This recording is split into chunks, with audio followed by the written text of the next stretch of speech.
Fresh off the heels of last week's Superman movie, we take you back, ladies and gentlemen. Yes, we can run as fast as Superman, spin this earth backwards, and bring us back to 1978. This week's episode of Project Geekology, we will be covering Superman the movie from 1978. I can't do it alone, of course, and I'm joined, as always, with Dakota. And the lovely introduction was presented by Rich. I don't believe that he, told us who he was. But Rich, good to have you on the podcast as always. And I'm always pleased to be joined with Anthony. And Rich, that was actually pretty good because that was something that I was thinking in my mind too. Like, the thought of, flying the podcast back and bringing the Earth all the way to 1978 to cover this movie. So, see, clever. See, you and I were thinking that same thing. But yes,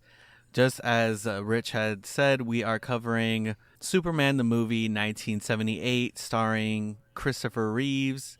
And yeah, man, it had been a good little while since I had seen that. But before we hop into Superman the movie, Dakota, what have you been up to? I know that this is a layup because I happen to be telling a funny story prior to the podcast. And Anthony's like, shut up, tell it on the podcast. So, as far as what I've been up to this past week, not a whole lot. A new Avatar book, like Avatar The Last Airbender book, came out. So I'm excited to dive into that when I get the opportunity. I did write a video script, which hopefully I will have out by the time that this video or this podcast is out, specifically about the Superman timeline for the 2025 film, not for this movie. That's pretty cool. I found some really cool Easter eggs and hidden meaning that's layered into the structure of the timeline of the movie. It's really, I think it's a really fascinating concept. But as far as the story that Anthony required me to tell on the podcast, I have to go back a previous week. I have to go back to Disney World, where I was a couple weeks back.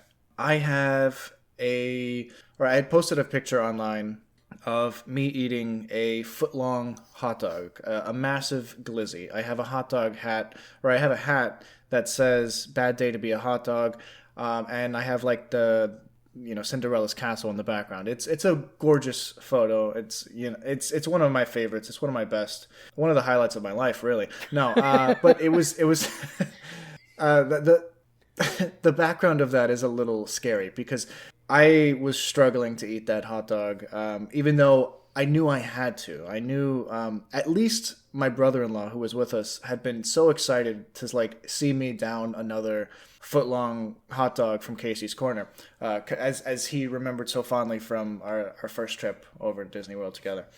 So anyway, I, in my infinite wisdom, bought this hat called that says "Bad Day to Be a Hot Dog." And I bought it specifically for baseball games, but it came in like a month later. So I had been to a couple games and I just did not have the hat at hand. So I brought it to Disney World. I thought it would be a fun opportunity to relive my glory days at Casey's Corner, downing another foot-long glizzy. But anyway, halfway through the day, it was extremely hot in, Central Florida. We decided to leave Magic Kingdom, resort hop over to some of the resorts. You go to you get on the monorail, you go out to the Contemporary Resort, the Polynesian, the Grand Floridian, then back to Magic Kingdom. We went to the Polynesian. We were hoping to get, some drinks or whatever, stay out of the heat. We ended up getting a reservation to Ohana, which is like one of the best restaurants in the Walt Disney World bubble. I thought that was small and broken, wasn't it? But still good? Say that again. Wasn't Ohana small and broken, but still good? Oh, yeah. I see what you're doing there. Yes.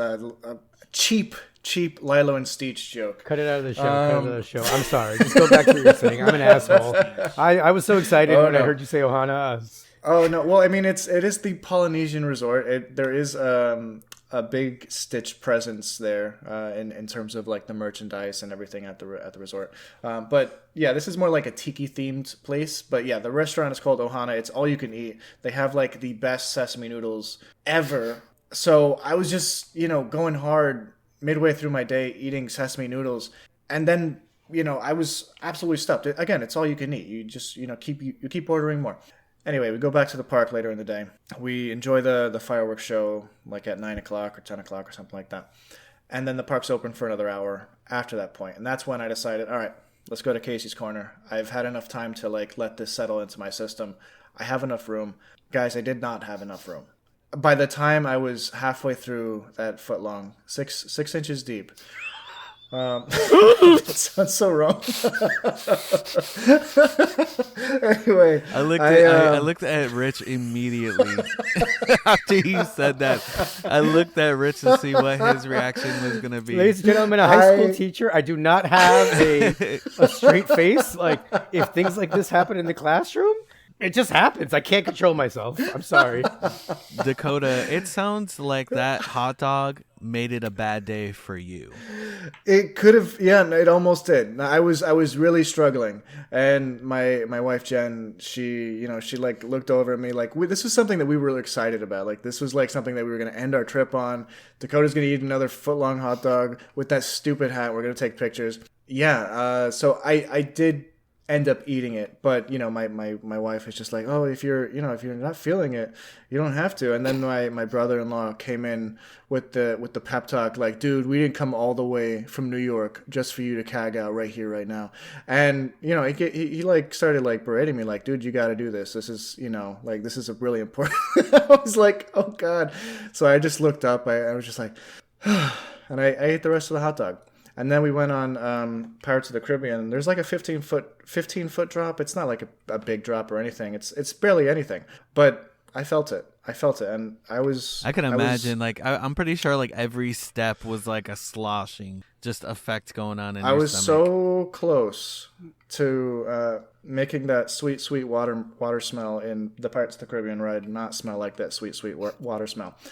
But anyway, I survived. The food stayed down and got 12 inches deep. Joey Chestnut would be proud. Actually, I think that was right around the same day that they had the Nathan. Sorry, that was my phone. I think that was the same day as the Nathan hot dog thing. Guys, enough of me. I'm going to throw it back to Anthony. What have you been up to, sir? Well, so it's only been, like 2 whole days since we last recorded. So, I mean, since then, I had finished up the convention. I'm going to be honest with you, man. After, I guess, waking up and, kind of recording, I kind of, chilled back, and I almost did not make it that third day. I just kind of wanted to, relax. But I knew did. That was going to happen. Yeah. But I did. But the thing is that I did end up going back to the convention, and I'm glad I did. I did pick up a couple things. I got a one piece, little, a small, messenger bag thing. And I got this Final Fantasy 9 a bento box, and it came with an insulated bag that had a chocobo on it. It's really, really cool. I have to show you all. I'll take a picture, or actually I have pictures. I'll send it to you guys in a little bit. But then I also walked around and I happened to see Dakota's best friend over there. Dakota has a best friend. Dakota, a little while back, Dakota and we had covered The Acolyte, and on his Geek Critique channel, he had made a video about The Acolyte, pretty much saying every time The Acolyte broke canon, but not really. So he was being ironic with it. And dude, hair in my mouth. Hated that. I got interrupted by hair. And so, you were calling out a couple of people, but one of those people that were in that group was Star Wars Theory, and he was at the convention. I saw his lightsaber booth. I was like, oh, Saber Theory. I knew that was his brand, and I was like, oh, okay. And I was wondering. I was like, oh, is he here? And I didn't see him, and then all of a sudden he just kind of popped up, and I was like, oh crap, there goes Dakota's boy. So, right then and there, like right when I text that, like was right when I like noticed it, like almost immediately I sent that message to you guys. I just imagine like you're looking at his booth, you're not seeing anyone, and then you like turn around and you look down the aisle, and it's just like Star Wars theory, like in a black cape, and like kind of like that Rogue One scene where the saber just unsheaths, and it's just like, oh god, here we go. Yeah, no, that I don't hate the guy. I don't hate the guy. I know you don't. It's just I think right now the grift has taken him to places he shouldn't go. No Jedi should go. Well, it's not his fault. I mean, Darth Plagueis was right there watching him. So would you say that he had taken a hold of the red kryptonite? Yeah, or red kyber crystal? Which would be like the Star Wars equivalent of red kryptonite. The red Kybernite, yeah, absolutely. The red Kybernite, I like that. No, so yeah, that was interesting. But yeah, no, I had a good time, man. I always have a good time. I met up with some friends and hung out. I got back into. Well, I showed you that I had gotten back into Magic the Gathering.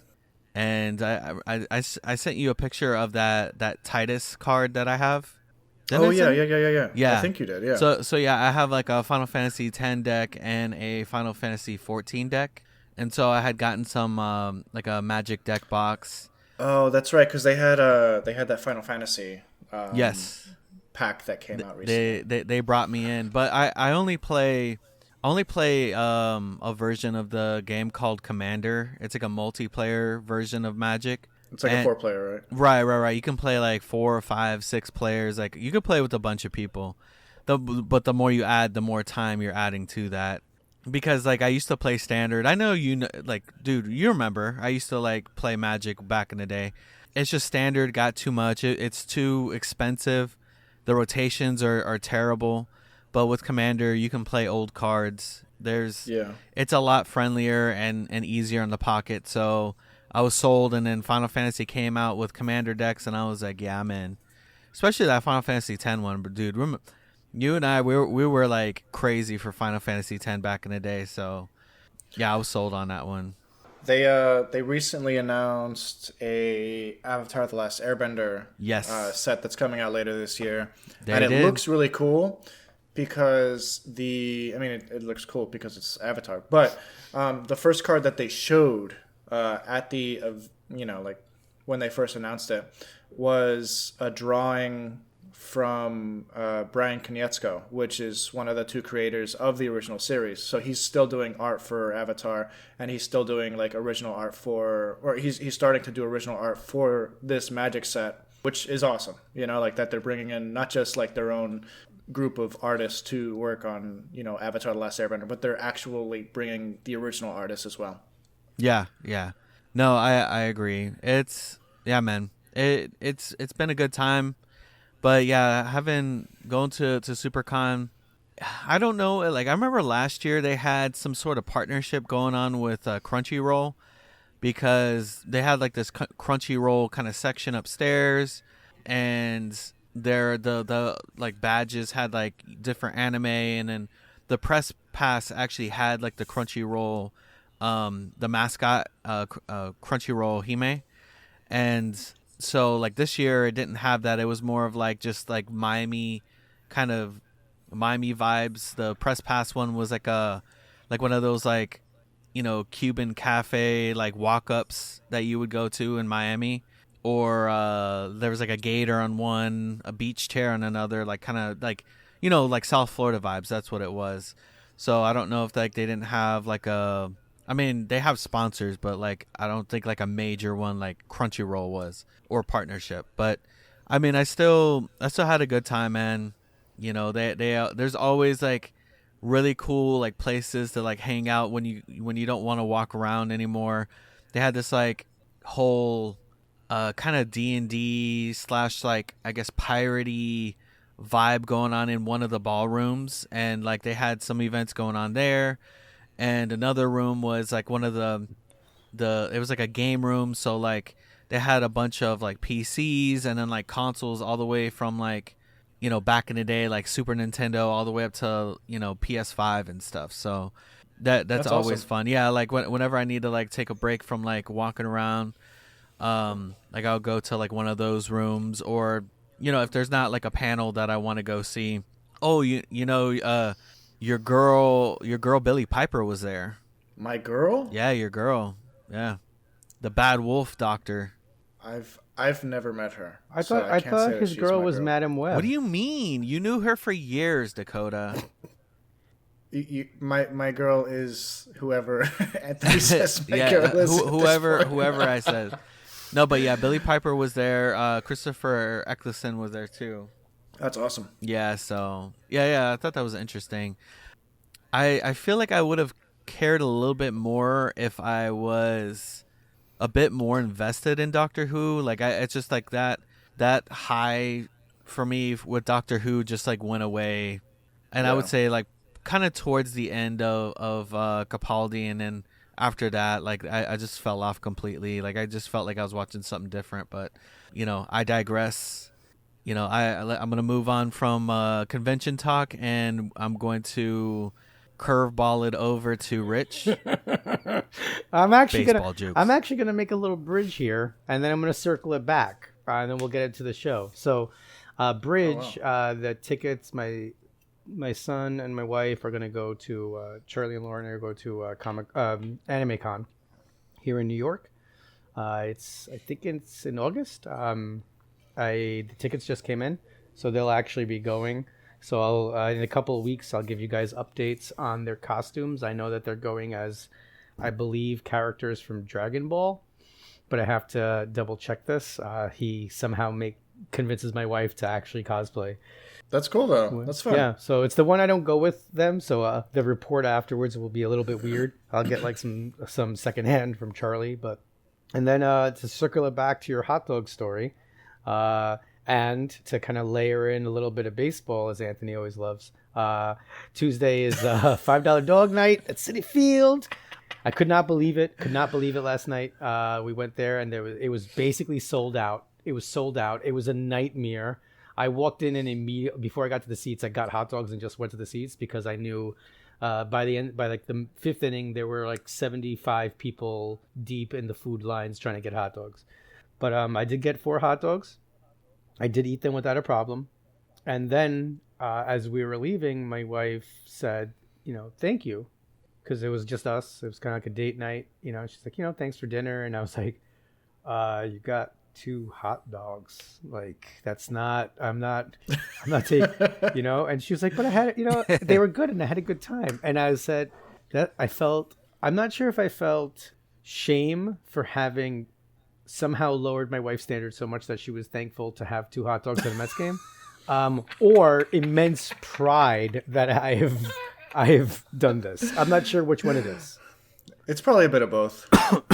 Yeah, but I'll tell you, my thoughts on this movie are not a bit of both. So maybe we want to launch into this. Let's do it, guys.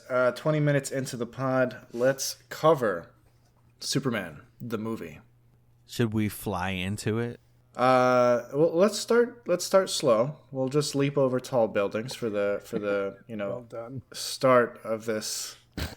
All right, folks. Christopher Reeve. He was the first, real massive Superman figure. Obviously not the first actor to play Superman.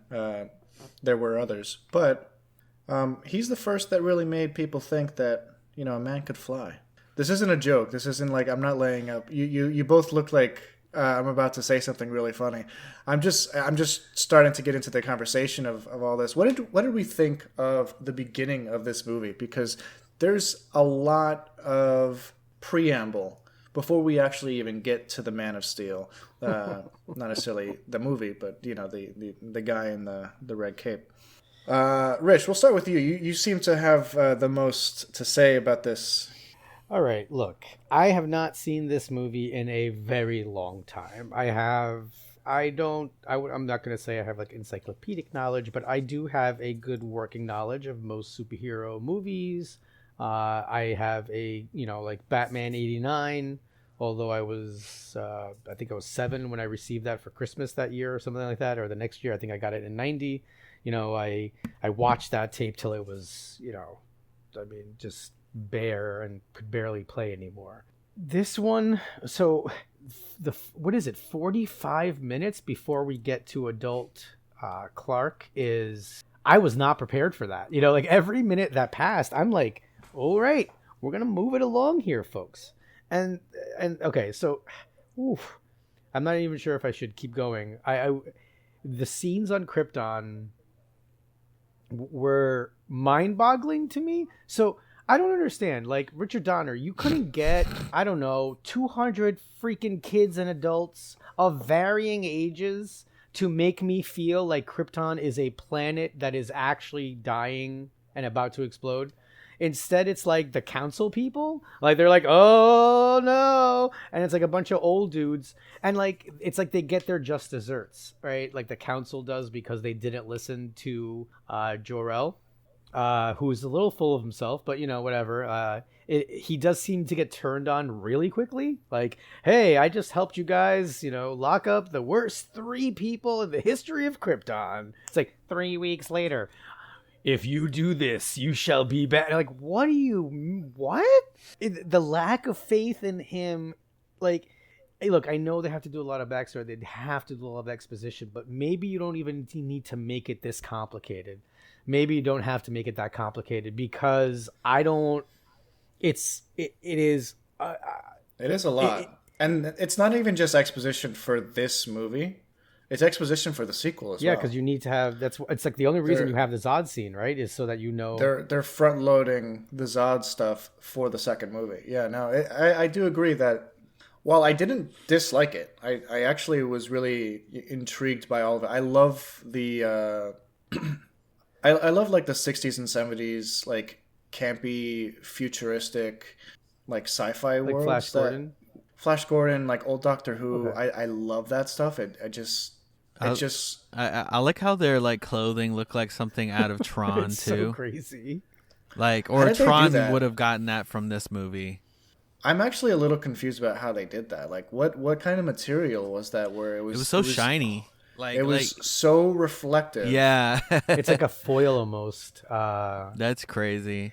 You know what effect that I like that was like kept years later was when General Zod, Ursa, and Nan when they were sent to the Phantom Zone, that same effect, like they use that in like later Superman stuff, and they use it in like Smallville.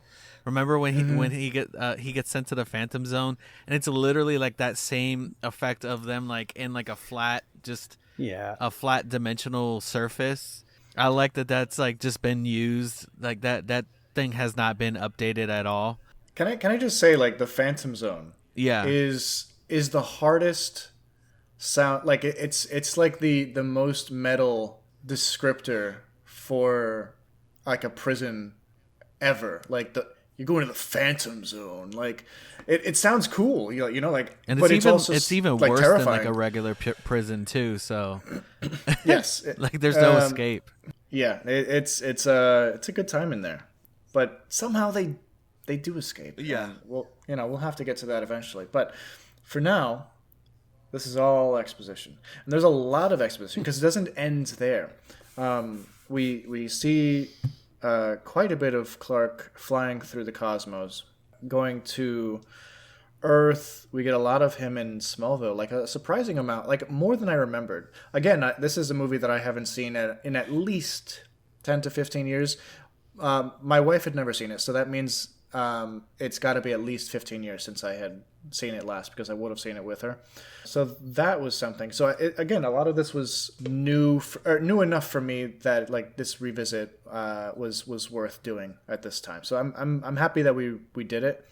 And to weigh the scales a little bit, like as far as like what Richard Donner did for all the front loading of the backstory of Superman. This is, for many people, their first introduction to Superman.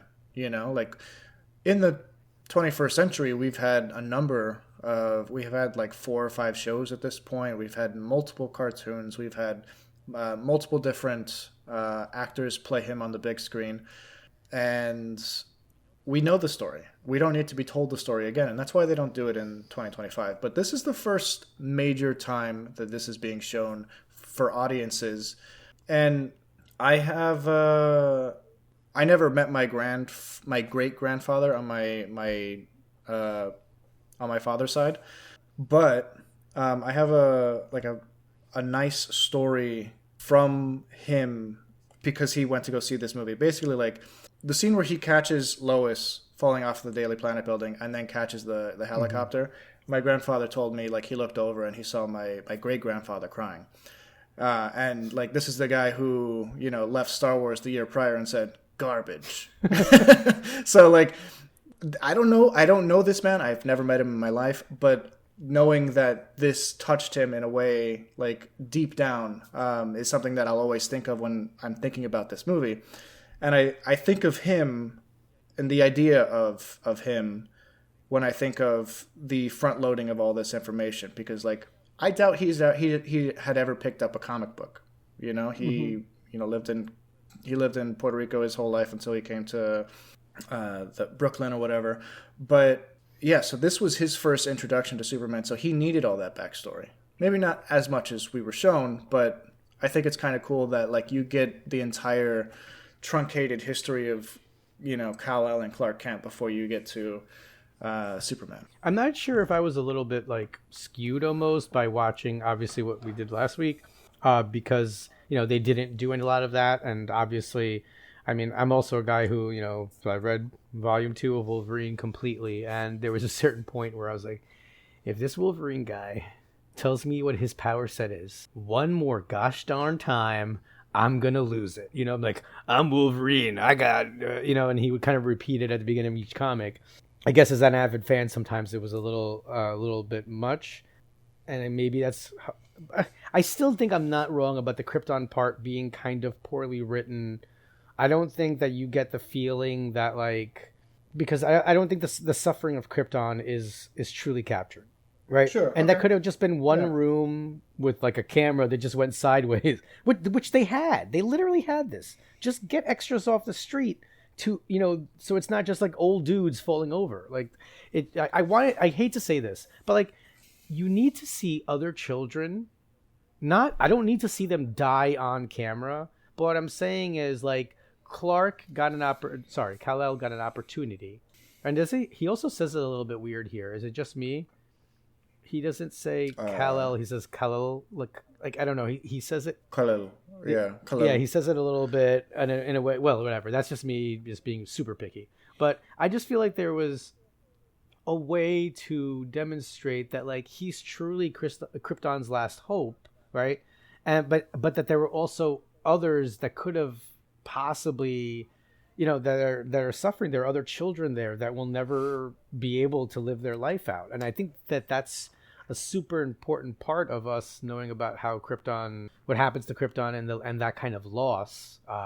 So that was just a little bit puzzling to me, you know, and I'm really watching it. I am trying to watch it with this was 1978 and I'm going to say this, and despite the fact that I'm going to trash it later on and I'm going to throw it over to Anthony, but I still appreciate this as what I truly feel is like the grandfather of these movies, right? Without Superman, I don't think we get a Batman. You know, I don't get we get some of the other ones that come after this. So like it's not perfect, and I'm gonna trash it, but at the same time, like, thank you for this being a thing, because if not, I don't think we got to watch what we did last week. Fair enough. I'm gonna send it over to Anthony. How do you feel about the opening of this movie, or like how trippy it is, or anything? What does your heart deem to say about this? No, I agree that, you know, this was, you know, we had, and like you said, we had a portrayal, or we've had portrayals of Superman prior to this, but I'm gonna feel like this Superman is like the first like real modern take on Superman, and I feel like that beginning was needed. You know, that, you know, a lot of people who do know about, you know, Superman and him being from Krypton, you know, they still didn't see, you know, they didn't really see stuff like that on the screen, you know. So even if this was something that somebody knew, about Krypton being destroyed and him and Superman being sent to Earth, it's still something that, like, even as a fan, like, it's cool to see, right? So I don't have any issues. I give grace to them, especially with casting. I mean, that was like back in the day, dude. Like, I'm not gonna really like rip them for not having enough people on Krypton, but I mean, you got Marlon Brando. You just, like, if you had enough to pay, that's enough, man. They paid that's all they need. Brando and Hackman. If they only had Jor-El and Lara and Kal-El, that's it, man. That's all we needed, bro. That's all we really needed. No, but it was cool seeing the whole Phantom Zone effect and seeing General Zod get sent away, and that pretty much being a setup for after this sequel. And I did like like you said, like, I mean, it had been even longer than you, Dakota, that I had seen this movie. I hadn't seen this movie in so long, so it was almost like watching it for the first time again. Like, you have like maybe faint flashes, but nothing concrete to really be like, oh yeah, I remember that. So yeah, I was pleasantly surprised to see how long they stuck it out in Smallville. And I didn't even remember that like Lana was in this, so I was like, oh wow, Lana was in this too. So it was cool. I thought it was like a cool like setup. It took like a chunk of the beginning of the movie, but I feel like for the time and for what came before that, it was necessary. All right. So we finally get to, or I guess we have to go back a little bit. We have an 18-year-old Clark go, after Jonathan Kent dies, he gets the calling from the crystals, I guess, that are in the shed, to go find a place where he can call his Fortress of Solitude, and he does. And he goes into this like 12 or 13 year retreat where he just learns about the wonders of the universe, which is kind of cool, I guess. But I don't know why it needed to be 12 years. Maybe just, was it 12 years? Yeah, I mean, it seemed like it was. I think that's fairly accurate. It was a long study session. He made so many flashcards. Yeah, 12 years. That's interesting. So that's the, I mean, I did like the journey. Now, is that crystal? I'm confused because he carries a crystal with him from the barn that was, with his like ship. It's a little confusing. I don't think that is kryptonite. It's just like one of those like information crystals that he's packed away. Okay, all right. Because it does seem weird. And then, later, obviously, kryptonite's used. I do have a question about that, but we're not quite there yet. But I'm a little confused. Yeah, I do have some questions about that as well. Like some leaps in judgment were made, and I was having a hard time following.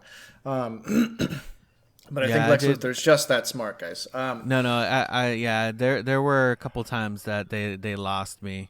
Going back to that, like I'm thinking about it, like, and why he needed to like study for like 12 years. Christopher Reeve looked 12 years older than the other guy.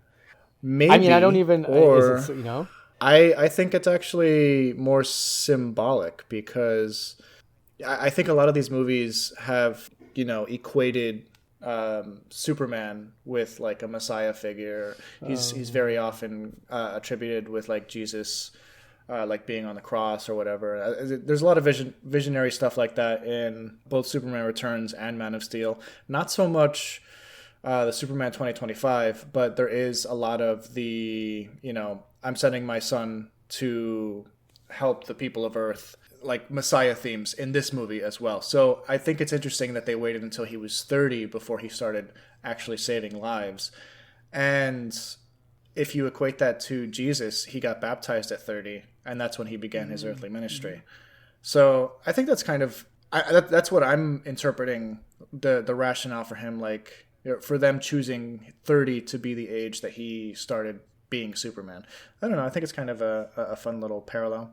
Ultimately, it's just, comparing and contrasting two different, things. But I think it's a fun little nod, if that's actually what they were intending.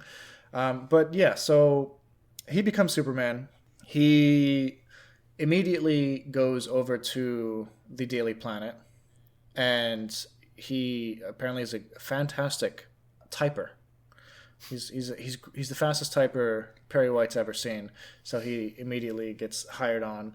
What are we thinking about the Daily Planet and like the inner machinations of a late 70s newspaper, how it's run? I buy this. This worked for me really well. I thought the actor it was probably like one of the best sets, actually. Like it was the most like lively and like energetic, like realistic corporate vibe thing that's in this movie. I don't know. I thought they did a really good job with the Daily Planet. Just show floor. The Planet was great. I thought Perry was great. I like Jimmy. I like Lois.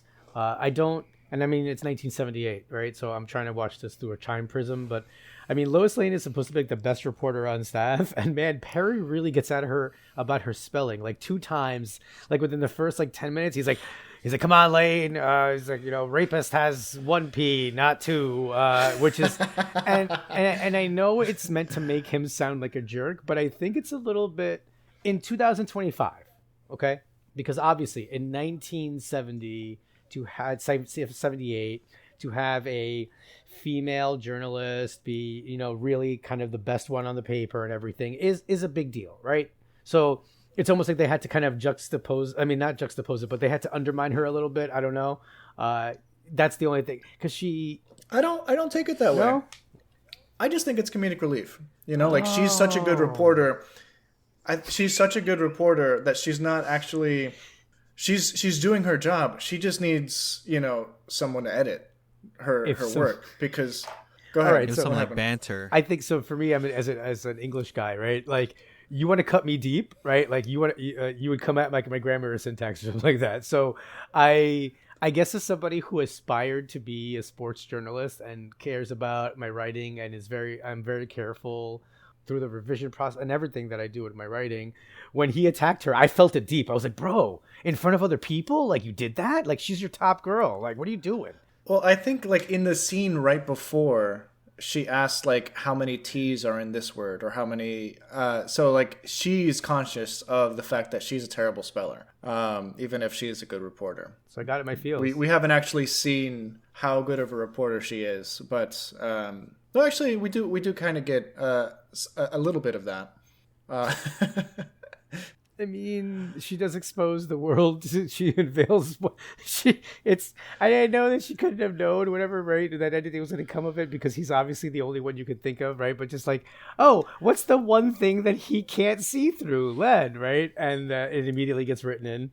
I do like they do some foreshadowing stuff where, like, even if it's like the most, like the littlest amount they could possibly do, but like Pa Kent's like, he's going to work on the car. Hey, Pa, don't forget. Your heart, and then everything's good for like 14 years, and then like that one day, but like I was like, wait, she did say something by the car. So in that way, her exposing that, I mean, was important to the story, because then it plays up really, importantly in the plot later. Throwing it over to Anthony, what did we think of the banter between Lois and Superman when he showed up on their balcony?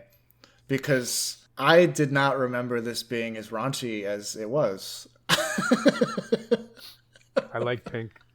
Yeah. I was like really surprised. I was like, oh, okay, all right, Clark. Like, what's going on here? Like he was really like tapping into that young Clark kind of vigor, something that like would have happened in maybe Smallville, She had no reservations in asking, what color are my underwear? And he had no reservations in checking. Like, that's the craziest thing in a Superman movie I think that's ever happened. You know, like he literally turns back time, but the craziest thing is that he had no problems looking at it. You know, actually speaking of that scene was like, you know, it was really odd, and obviously, like, you know, when they're up flying, the physics of that was like so weird. And I know that it's a 1970s movie, but the physics was so weird because it was almost like Peter Pan like. But it's like, did he extend the flight to her? Does she have flight now? Because like, there's no way, unless like he's going super fast, that she's gonna be staying alongside him. And if he's going super fast, like she would be getting dragged, you know? Like how is she perfectly like off to his side, holding his hand like that, it's like you a know? waiter, right? Like running with the tray, right? Like as long as he was holding her hand, like he wasn't even holding her like from the bottom, you know? Or like from like her torso. So I was like, I was watching, I was like, that's interesting. But you know, it's an old movie, so like I give it grace for that. But like if they did something like that nowadays, I would have been like, you know, we would be tearing it up. Like, dude, like what, how did that happen? Does she magically fly now? But yeah, I mean, but it was like a kind of like a classic, you know, Clark and Lois kind of, or Superman and Lois kind of thing. It was a visually pleasing scene though. Like, it was a nice like magical moment.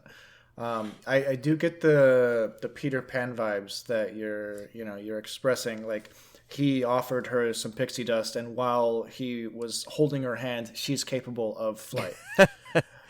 She is, you know, you hear it now. Lois Lane can fly. I mean, they even like literally said like Peter Pan, right? Like it's almost like they mentioned it. Like, you know, she's like, "Can I fly with you? You know, like you fly with me."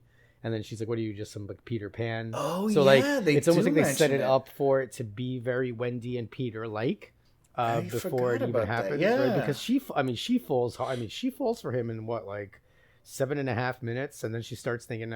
I thought the disembodied voice of her like asking him if he can read her mind while they were in the air was a little. I had completely forgotten about that part, but she's like, does he know what he does to me? You know, like, I mean, it gets even more raunchy. This movie's so trippy. From the moment we're on Krypton and like all those people are like being superimposed, falling out of the down the cracks. I was like, whoa. And then all the effects is like baby Clark flew over to Earth, like the solar flares and like the stardust that he has to fly through and everything. It's really cool. Like they had a floating baby upside down for a couple scenes. There's a lot of really clever and fun ways that they were taking this movie, and I think the narration of Lois is just an extension of that. And I turned to my wife while I was watching it, because at that moment I kind of realized what was happening. And I actually was very pleased by it, because this is essentially the first superhero blockbuster ever. There had been like cape movies before this, but they were usually like straight to TV or whatever. This was the first blockbuster superhero movie. So there was no structure ingrained in the culture of like what you need to show, what you need to do to make a good superhero movie, because there wasn't a good superhero movie before this. This was the first real blockbuster in that vein. So it wasn't constrained by the format and like the blueprint that we have for pretty much every superhero movie that follows it these days. Like we always kind of talk about, like, maybe not on this podcast, but like it's constantly brought up that Marvel is formulaic, but how does that formula evolve? It has to start somewhere. And this is the start of that formula. This is the blueprint to everything else that came after it. And Rich, you mentioned earlier in the show, like, you're grateful for this movie. I'm grateful for this movie in a similar way, in the sense that, like, this is what an unchained superhero movie looks like. Like, there's no boundaries for like what they can and can't do. They're just having fun with it. And what works really well, and what doesn't work is just kind of like, all right, it's still pretty cool because it's Superman, like I don't know. I kind of dig it. I won't lie. I on one side, I love the antagonists. I love Ooh. all three of them. I love Miss Tessmacher. I love Lex. I know he's not bald and everything. I'm sorry, I can't remember Mr. Otis. And Otis is just a treasure. He's just. Well, I mean, Luther is bald. He just wears a wig. Oh, that's right. Okay. Yeah. He is bald. Yeah, I remember he rips it Yeah, off. yeah. All right.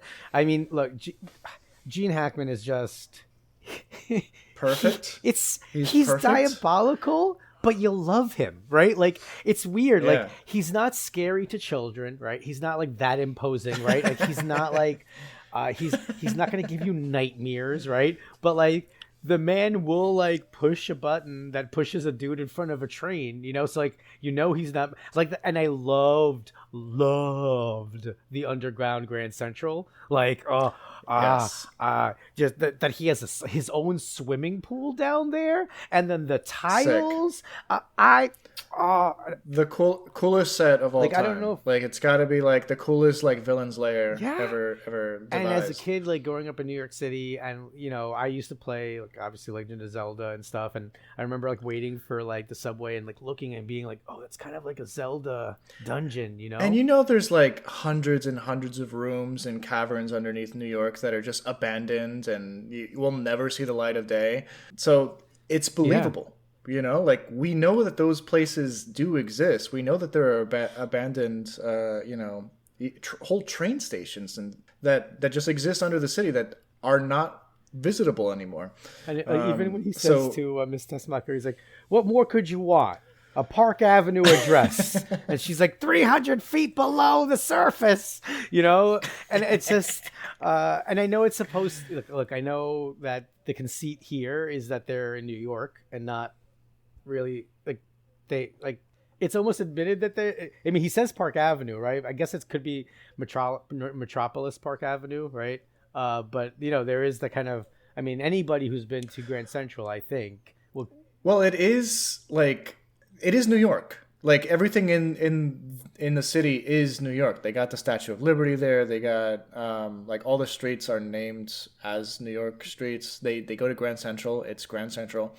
And like all the stops around the train station, like Mount Vernon. That was cool. I was like, hey, that's the 2 stops for me. Yeah, so it's like it's clear they clearly just renamed New York for this movie, and that kind of works because Metropolis is based off of New York. Yeah, pretty Anthony, much. you know a lot about New York, Anthony. Do I? You lived here for 6 months or so. Yeah. That was enough time to barely know how to leave the street that I was living on, in the surrounding area. No, I mean, I did like kind of figure out how to, it wasn't too hard to get into the city via train, and something that like you just don't like that's like not a thing here in South Florida. Like, we do have metro rails and stuff, and there is like trains and stuff, but it's not like we're living like for you it'd be like south of Miami. You're not hopping on a train to get into Miami. It's a bus or Uber up until a certain point, and then maybe hopping onto the metro rail. But that's digress from the thing. But what are your thoughts on the villains? Like, how do you feel that they compare to more recent outings?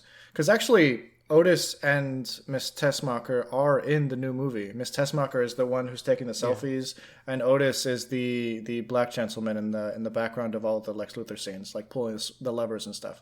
So they are still with us in spirit. I definitely liked Lex in this one a lot. He had like that classic villain vibe going on. He had his own, like you said, he had his own layer and stuff. But I did like him a lot. It was a classic Lex Luthor, and I thought that the performance was solid. It was really good. I know that like his knowledge of kind of Superman and like his weaknesses and all that stuff were, I guess kind of compressed a little bit.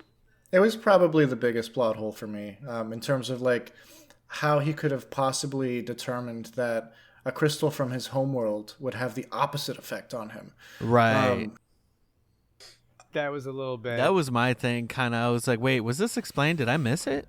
I thought I missed it. It was not explained. I thought I missed it, and I was hoping explained. that you guys... I watched it a second time, and I'm like... I missed it again. So I was hoping that you guys would fill me in, because he's like, and of course, as you know, kryptonite's going to harm him. And it's like... And he's like... And, he immediately puts the lead together, and he's like, I just got to fight, and I'm just... Wow, okay. The lead was explained. Yeah, no, that was It was fine. explored nicely. They did a good job. They could have figured out... There's so much preamble in this movie before he becomes Superman. They could have spent 30 seconds figuring out, like how to incorporate kryptonite slightly before this moment, so that like not only the audience but also, Luthor can discover what his weakness is, because his weakness isn't lead or the color. It's apparently a piece of kryptonite that he was able to quickly make into a giant pendant, which I thought was also awesome. Like it was a cool pendant. Yeah, if you're gonna drown in style. Yeah, with attached to a giant chain. Yeah, dude. I actually really like that prop. I think that was a really cool little piece of prop there. Also, this movie reminds me once again that it's never a good idea to take a helicopter. Yeah, there seems to be a lot of helicopter act. I think it's just so fun to watch helicopters explode and crash and stuff. I mean, in real life it is. It's like very harrowing, but on screen it's so visually appealing. And there's actually there have been actors who have died in helicopter accidents while filming. Yeah, I'm not gonna go there. It gets pretty gruesome, like what happens to some of these actors who don't make it because of helicopter accidents while filming. But I think just the idea of a helicopter being a dangerous thing is just like a spinning swords in the sky, like that carry you. It's cool. It's crazy. But I thought that the effects there were really cool. I thought that worked really well. Oh, they did it awesome. And honestly, Christopher Reeve, I mean, what a great job of playing two different characters. Like, just even when he seems like he's going to tell Lois at one point, and he's very confident, he's got his glasses off, and then she walks in, he puts the glasses on, and his tone changes, and he's just very meandering in his speech pattern, and it's just chef's kiss. Like, honestly, it was just amazingly well done. I thought that, I can't remember the new actor's name. I don't know. I don't think that his Superman portrayal is bad in any way, but there's something about Christopher Reeve as Superman that's just this, I don't know, this imposing, regal, graceful figure. And then when he's Clark, he shrinks into himself, right? It's actually I've heard it described as one of the best visual effects ever put on film. Is that ability for him to just gain 4 inches by straightening up his back, taking off his glasses, and becoming an entirely different person. Because as soon as he hunches back down and starts getting all gangly and tripping over himself, it's a completely different performance. He's playing 2 different roles so perfectly. And yeah, that's a great scene. I'm going a little bit back to the physics of him holding up Lois, as well as going, and him catching the helicopter and everything. You would think that, when he catches the helicopter, even if, he's extremely strong, the weight of the helicopter would, have him pivot a little bit. And I'm wondering about, a line that his mother on Krypton says to Jor-El, Earth's gravity won't affect him. And it's almost as if, or he'll be able to, take control of the gravity. It's almost as if he's playing with the laws of gravity whenever he touches something. And I think that's how they treat, the the way that he is able to like lift stuff and like move stuff in flight with no issues. Because as soon as he lets go of Lois, that's when she falls. Like she loses that touch on his touch on gravity, basically. So I don't know. That's how I interpreted it, but I could be just, reading logic where there isn't. I think that works. Anthony, what are your thoughts? I think that's a cool theory, that he's got a flight touch. Yeah, I think because he kind of does. Like as soon as he grabs anything, like he could just start flying. Like it's not an impediment to him. Yeah, man, it's definitely, this movie is definitely a product of its time, though. Like you can tell that it's an old movie. What did we think of Luther's plan to make more land, or like get like not necessarily make more land, but like make his land more valuable? Dastardly, kind of ridiculous and far. I mean, the man, he currently lives in a subway station, essentially, right? And he's like, he's like, my first move. You know what my first move's gonna be? I'm gonna get out of this stinking joint and make my own country. Like what? Like but it's absurd in a perfect way, right? It's there's no incremental like improvement of himself. It's like I'm gonna go right for this, and I think that's so. It's and I loved even how he was smart enough to shoot two nuclear warheads in different directions so that Clark wouldn't have any time. And I was downright, because I don't remember. It's been a long time, so I saw all of them, right? But they're like a mishmash, right? So I see. I'm like, hey Lois, you might want to get out of that crevasse. That's not looking great, right? And then it starts closing on her. I'm like, oh, what? Does Lois die? I was floored by that. In the first movie? Yeah, like it was pretty crazy. So I thought that he was really, his plan, his plan worked, right? Like, I mean, Superman big cheated, right? I mean, there's no two ways about it. Like Luther did not know that if Superman ran backwards fast enough, he could. I'm sorry, not backwards, right? Is he actually running backwards or just runs the other way? He's flying in the opposite direction of the rotation of the Earth, to the point where he spins the Earth the other way. Anthony, what were your thoughts when Lois was dying or died? I knew, because I knew that she was like in the later movie, so I knew something was gonna happen. I just don't remember exactly what it was. So the fact that like he had flown, I think I kind of remembered that he flew back, to turn back time. Like he had flown in the opposite direction of the rotation, and and so like I mean, that's very much so like a comic book thing to do, like, oh, we don't have any time machines, but yeah, let's just move the rotation of the Earth in the other direction so we can turn back time. Yeah, I like the visualization of him flying around the Earth. I think it's a really cool effect. I just find that every other time that he's flying, it looks very slow. Like he's just kind of like meandering through the screen. It's never like a fast zip across the footage. And well, most of the time he is, but I feel like in the time that, like with the whole nuclear thing, he could have definitely gotten both of those easily, like with how fast he was moving. Oh, yeah. He could have gotten both of those easy. But yeah, with the other ones, I'll give it, like, he's just kind of chilling. He's flying, he's on his little, flying date. Doesn't want to break Lois's neck by moving that fast. But yeah, if he can move the planet backwards and turn back time, he had enough time to stop those nukes. He's kind of like Santa Claus in a way, like he's able to be at many places at once. Does he have a list? He had to have had a list, or at least like he's got really good hearing, I guess. So, he goes to the San Andreas Fault, which, by the way, goes all the way down California, and he just starts like fixing things, and he fixes everything except except like saving his girlfriend. So yeah, that was crazy.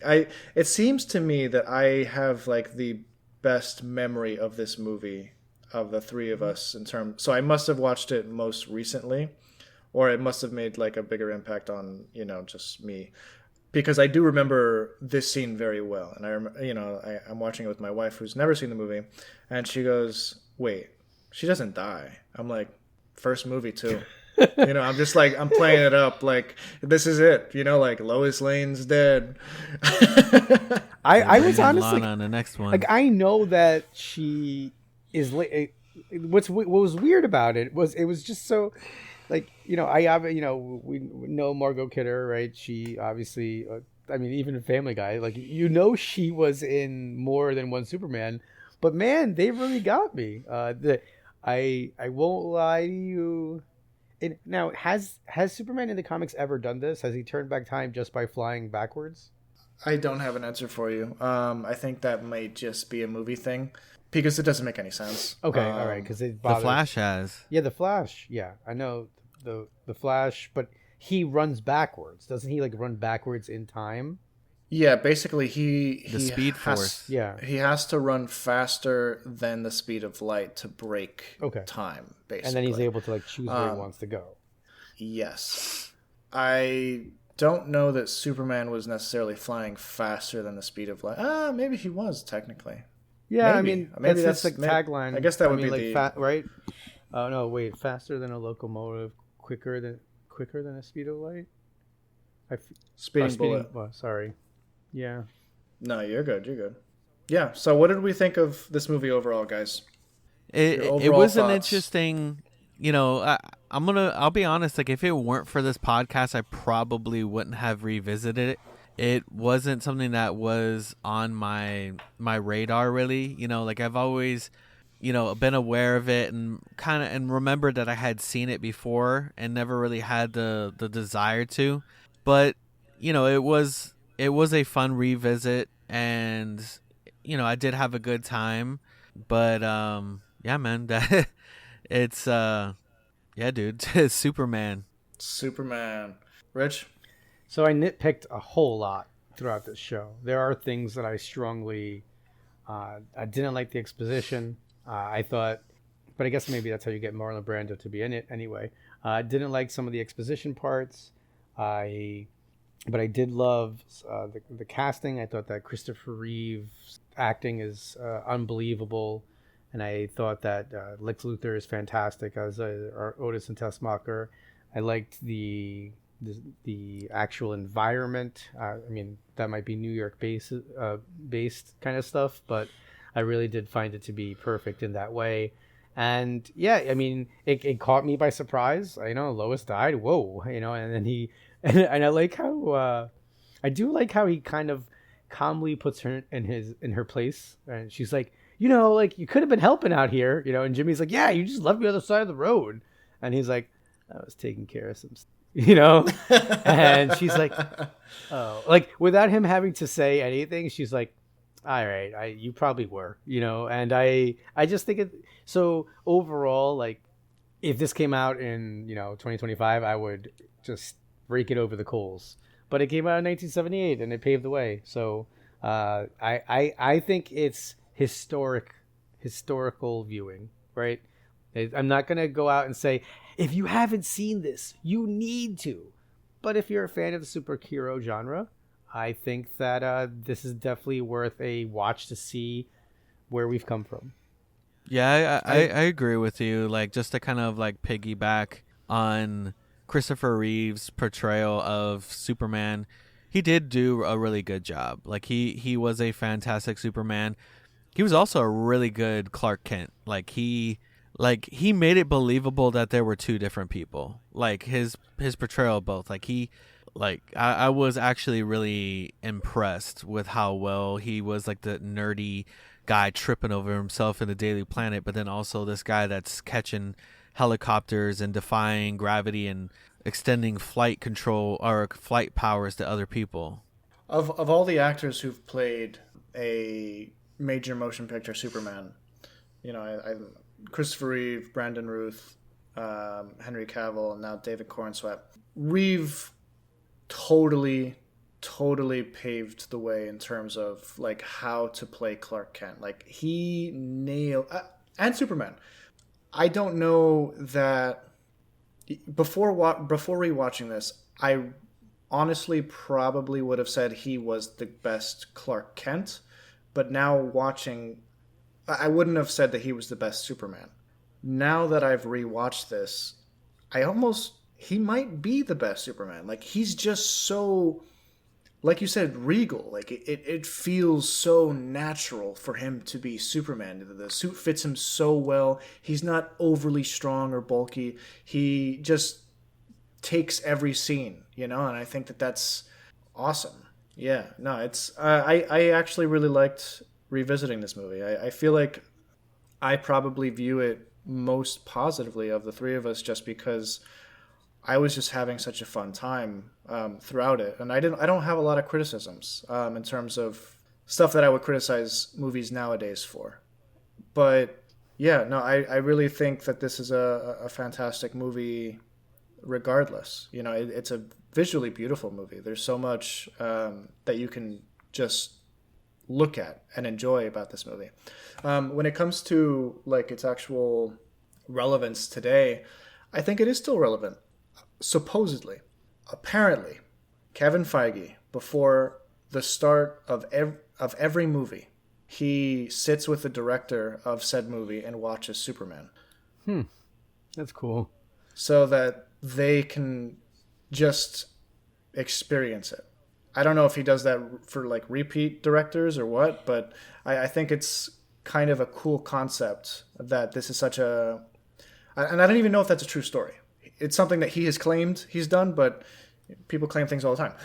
I just think it's it clearly is still influential if it's influencing modern filmmakers today. So yeah, if you haven't seen this movie, don't knock it. Definitely give it a watch. It's the start of much of what we know and love today. So all that being said, thank you guys for listening to us here for our 127th episode of Project Geekology. If you want to check out any of our socials down in the show notes, please be sure to check, see what we're up to on our respective socials. Before you go, if you haven't already, please be sure to give us a juicy 5-star review. Rich is literally like sharing a glimpse at his juicy IPA that he's drinking right now. So if we have quenched your thirst with some juicy Superman discussion, please feel free to return the favor and give us a 5-star juicy review. I would appreciate that. And I think Anthony would appreciate that too, right, Anthony? Yeah. I'd appreciate if it was crunchy also. If there was some crunchy 5 stars. Ever since that episode, Tales of the Underworld that we covered, we have to we're going back and forth between juicy and crunchy for our reviews. But either way, you understand as a listener what your role is, what your job is. You have a duty, sir or madam, and I think you can fulfill it. So have a good day, have a good night, wherever time it is for you, and we will see you next week. You'll hear from us, rather. Goodbye, y'all.